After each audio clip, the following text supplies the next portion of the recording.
The civil war that Republicans always wanted is happening, but it's happening in their own party. Ooh, so close. Just a little recap of where we're at.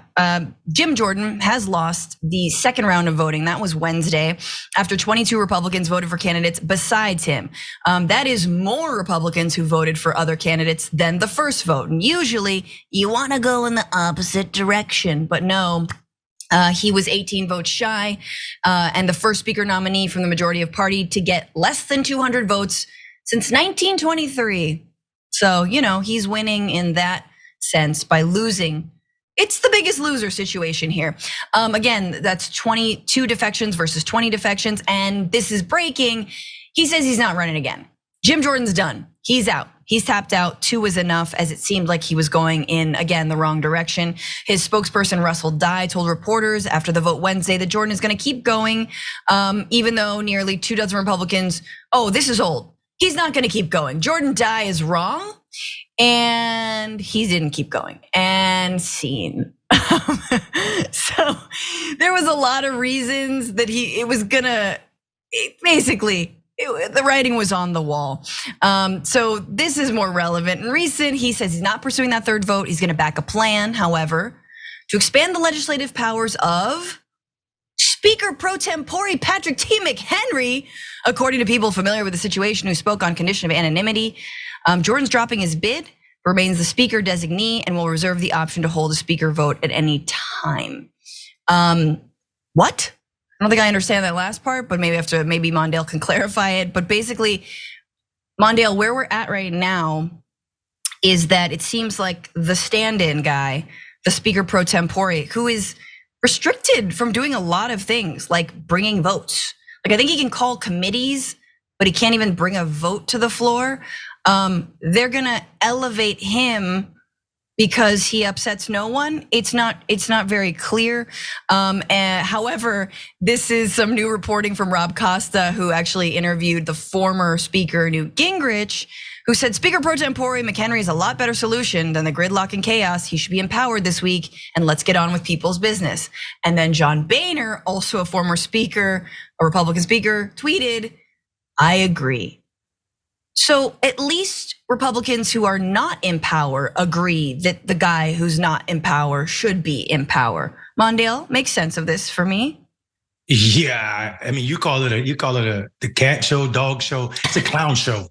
I mean, I can't make sense of anything the Republican Party is doing right now. I do know that the Republican Party has this wonderful penchant to say whenever they can't get an election right, it's the Democrats' fault.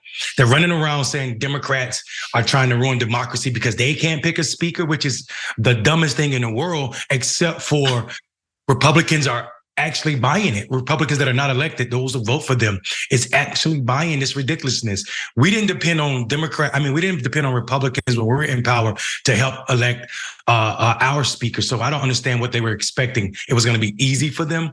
Patrick McHenry, to me, is absolutely should be powerless. I used to live in the 10th district, which is one of the most conservative districts in this country. It's in North Carolina, close to the mountains in the foothills. And this is one of those people who has enriched himself by bowing down to corporate interests. He went into Congress worth his house about $480,000. Now he's worth multiple tens of millions of dollars right now.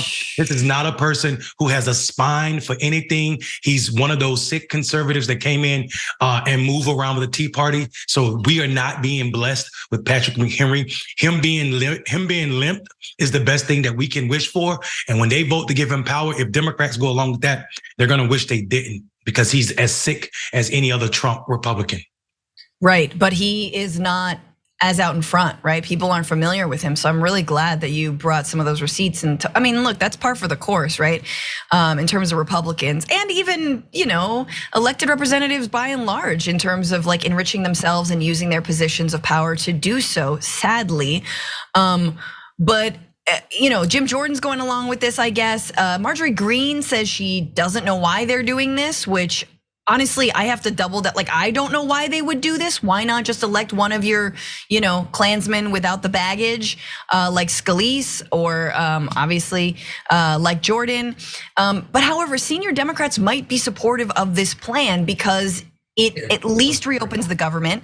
They can, decide on this continuing resolution for a budget.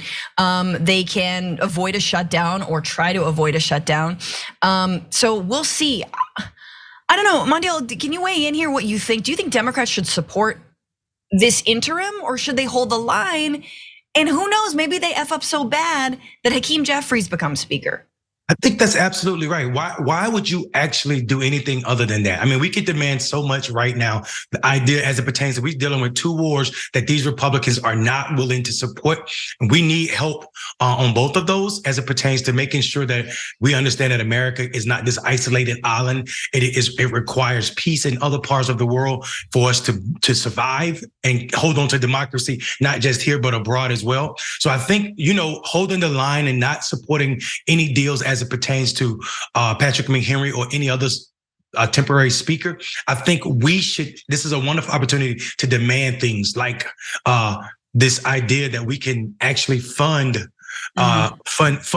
programs that we need. And I think in order to do that, and I think that maybe let me backtrack. Maybe that is an incident where we should support Patrick McHenry, and that's if we get what we demand. Like, let's demand some things and get something out of this, i.e. a real budget and not a continuing resolution.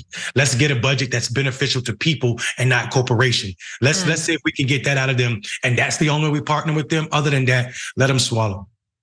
Yeah, no, I think that's a really interesting point. You have to wonder whether or if, the war in Gaza and the attacks from Hamas had not happened, whether Democrats would feel a little bit less urgency around this, right? Because that sort of changed things in terms of they're really rushing, and we're gonna get into this, to try and send even more money to the region. I have a lot of personal thoughts on that and why I think money in the region is the problem.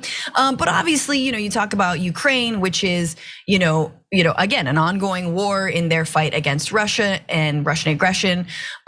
So it's interesting, right? It's interesting to see the balance and who would even cut this kind of a deal for someone as still terrible as Patrick McHenry, and who wants to hold the line. And I think maybe even ironically, it might be, senior Democrats, that includes Jeffries himself. It might be even Jeffries who's like, let's go with this pro tempore speaker. We're gonna follow this, right? We're gonna keep on this. I'm curious to see how all the chips are gonna lie. For more political news, breakdowns, interviews, stories of activism, and me trying my hardest to care about the occasional big celebrity news story, subscribe to our YouTube channel at youtube.com/The Damage Report. And you can ring the bell wherever it is so you don't miss anything.